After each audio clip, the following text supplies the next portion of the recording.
రాష్ట్రాల్లో ఏ ప్రాంతీయ పార్టీలో కూడా రీజనల్ కోఆర్డినేటర్ అనే పదవి లేదు. ఒక్క వైసీపీలో మాత్రమే ఆ పదవి ఉన్నప్పటికీ నేతలు కార్యకర్తల మధ్య సమన్వయ లోపం కారణంగా గత ఎన్నికల్లో వైసీపీ కేవలం రాష్ట్రంలో 11 స్థానాలకు మాత్రమే పరిమితమైంది. సిక్కోలు జిల్లాలో అయితే ఒక్క సీటు కూడా గెలవలేదు. సిక్కోలు జిల్లాలో ఎవరికి వారే యమునా తీరే అన్న చందాన ఉన్న నాయకులను క్యాడర్ను ఒక్కతాటిపైకి తెచ్చేందుకు కొత్త వ్యక్తిని రంగంలోకి దింపారు జగన్. మరి నేతలను సిట్రైట్ చేసే సత్తా ఈ రీజనల్ కోఆర్డినేటర్కు ఉందా? ఉంటే అందరూ కలుస్తారా, లేక మా రూటే సపరేట్ అంటారా? జిల్లాలో వైసీపీ ప్రస్తుత పరిస్థితి ఏంటి? Watch the story. రాజకీయ చైతన్యం ఉన్న ప్రాంతాల్లో ఉమ్మడి శ్రీకాకుళం జిల్లా ఒకటి. ఎంతోమంది రాజకీయ అపర చాణక్యులుగా ఈ జిల్లా నుంచి రాణించారు. ఉమ్మడి ఆంధ్రప్రదేశ్ రాష్ట్రంలో కూడా చక్రం తిప్పిన నేతలున్నారు. ఎర్రన్నాయుడు, కృపారాణి వంటి నేతలు జాతీయ స్థాయిలో కూడా గుర్తింపు తెచ్చుకున్నారు. ఇలాంటి జిల్లాలో వైసీపీ పూర్తిగా చతికిలబడిపోవడానికి ప్రధాన కారణం నేతల మధ్య సమన్వయ లోపమే. విజయసాయిరెడ్డి, వైవి సుబ్బారెడ్డి వంటి సీనియర్ నేతలు కూడా ఫ్యాన్ లీడర్ల మధ్య సమన్వయం సాధించలేక చేతులెత్తేశారు. చివరికి జిల్లాలో సీనియర్ల ఒంటెత్తు పోకడలతో పార్టీ ఓటమికి పరోక్షంగా కారణమయ్యారనే రిపోర్టు అధినేతకు వెళ్లటంతో దిద్దుబాటు చర్యలు చేపట్టారు జగన్. రీజనల్ కోఆర్డినేటర్ను తెరపైకి తీసుకొచ్చారు. విజయసాయిరెడ్డి రాజీనామా తర్వాత మాజీ మంత్రి కురసాల కన్నబాబును ఉత్తరాంధ్ర రీజనల్ కోఆర్డినేటర్గా జగన్ నియమించారు.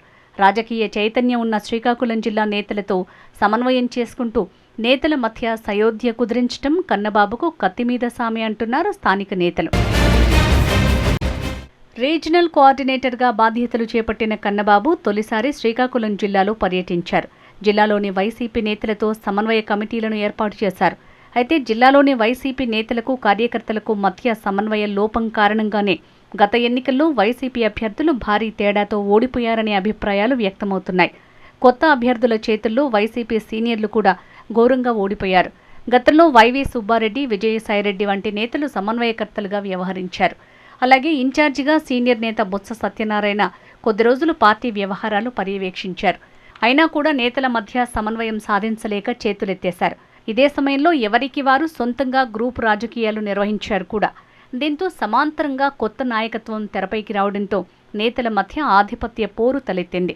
కనుక మన అధినేత 2.0లో ఈసారి అందరినీ ఒకే తాటిపైకి తీసుకురావాలని చూస్తున్నారని, తాను పేరుకే కోఆర్డినేటర్ అని, నేను కూడా కార్యకర్తనే, నేనే మీ వద్దకు వస్తాను అంటూ క్యాడర్కు నచ్చజెప్పారు కురసాల. శ్రీకాకుళం పార్లమెంటు పరిధిలోని 7 అసెంబ్లీ నియోజకవర్గాల్లో కూడా వైసీపీ నేతల్లో గ్రూపులున్నాయి. అన్ని చోట్ల కూడా సమన్వయం లేకపోగా బహిరంగంగానే ఒకరిపై ఒకరు విమర్శలు చేసుకుంటున్నారు. 1-2 చోట్ల మినహా మిగిలిన అన్ని చోట్ల గ్రూప్ రాజకీయాలు నడుస్తున్నాయి. నేతల మధ్య అంతర్గత కుమ్ములాటలు తారాస్థాయికి చేరుకున్నాయి.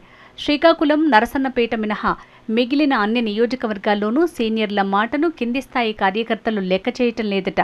శ్రీకాకుళంలో ఎన్నికల తర్వాత సీనియర్ నేత ధర్మాన ప్రసాదరావు ఇంటికే పరిమితమయ్యారు. అంతో ఇంతో ధర్మాన కృష్ణదాస్ అప్పుడప్పుడు కనిపించే ప్రయత్నం చేస్తున్నారట. మాజీ స్పీకర్ తమ్మినేని సీతారాంను కాదని ఆమదాల వలస ఇన్ఛార్జిగా చింతాడ రవిని నియమించారు జగన్. ఇటు ఇచ్చాపురంలో ఇప్పటికీ సరైన నాయకత్వం లేదు. పలాసలో మాజీ మంత్రి అప్పలరాజుపై స్థానిక వైసీపీ నేతలే గుర్రుగా ఉన్నారు. టెక్కలిలో ఎమ్మెల్సీ దువ్వాడ శ్రీనివాస్కు, మరో నేత పేరాడ తిలక్కు మధ్య పచ్చగడ్డి వేస్తే భగ్గుమంటోంది. పాతపట్నంలో మాజీ ఎమ్మెల్యే రెడ్డి శాంతి మాట లెక్క చేసే నాదుడే కరువయ్యాడు.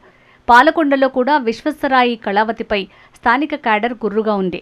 రాజాంలోని తలే రాజేష్పై కూడా క్యాడర్ గుర్రుగా ఉంది. ఇతను కనీసం క్యాడర్తో మాటామంతి కూడా ఉండదు. కంబాల జోగులే బెటర్ అనే టాక్ రాజాంలో వినిపిస్తోందట. ఇలా ప్రతి నియోజకవర్గంలో వైసీపీలో ఏదో ఒక లొల్లి ఉందట. క్యాడర్ మాత్రం ఇంతమంది నాయకులున్నారు, ఎందుకు శ్రీకాకుళం నగరంలో పార్టీ ప్రధాన కార్యాలయం లేదని ప్రశ్నిస్తున్నారట. ఇదిలా ఉంటే కన్నబాబు ఆధ్వర్యంలో జరిగిన ఆత్మీయ సమావేశానికి సీనియర్లైన ధర్మాన ప్రసాదరావు, మాజీ స్పీకర్ తమ్మినేని డుమ్మా కొట్టారు.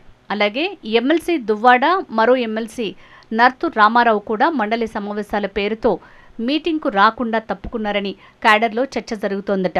నాయకుల మధ్య ఐక్యత తర్వాత ముందు ద్వితీయ శ్రేణి నాయకులు, క్యాడర్కు ముఖ్య నాయకుడికి మధ్య గ్యాప్ తొలగించారని చెప్తున్నారట. అధినేత జగన్ ముందు క్షేత్రస్థాయి నాయకుల అభిప్రాయాలు తెలుసుకోవాలని డిస్కస్ చేసుకున్నారట. జిల్లా పార్టీని రీజనల్ కోఆర్డినేటర్ గాడిలో పెట్టగలరా అనేది ఇప్పుడు ప్రధాన సమస్య. మరి ఆ దిశగా సమన్వయకర్త కురసాల కన్నబాబు చర్యలు తీసుకుంటారా లేదా మళ్లీ యథారాజా తథా ప్రజ అన్న సంధానం ఉంటుందా అనేది వేచి చూడాల్సి ఉంది మరి.